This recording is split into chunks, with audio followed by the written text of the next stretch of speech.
用乘机车出门，这下子被卫生局抓包。男子21号从香港回台，居家检疫期间2度出门，恐怕面临20万的高额罚款。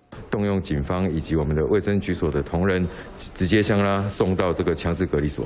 男子因为个人行为被强制隔离，而高雄另外一位王小姐想要住院隔离，却伤透脑筋。她在这个月19号和男友从英国返台，有发烧、咳嗽等症状，两个人住进负压隔离病房，男友确诊，王小姐却3次采验都呈现阴性，被医院要求出院居家隔离。当下觉得不合理，因为没有一个人在我这样子的情况之下还赶回家，我还有咳嗽跟胸闷，还有头痛。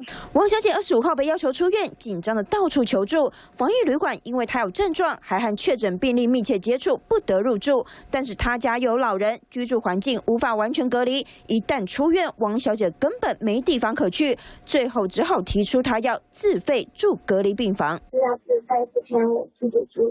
卫生局愿意让我就是以这个治疗为由，然后继续待在医院。在潜伏期他在这个时间点，如果是入住到一般的这个防疫旅馆，基本上很容易造成这个旅馆的一个曝险的一个情形。幸好王小姐在出院前努力沟通，最后卫生局同意让她不用自费，可以继续住在负压隔离病房。但类似像是王小姐这样的个案，3采阴却有发烧、咳嗽症状，又无法居家隔离的患者，未来要怎么安置？相关单位得再好好想想。3立新闻田居达、何胜凤高雄报道。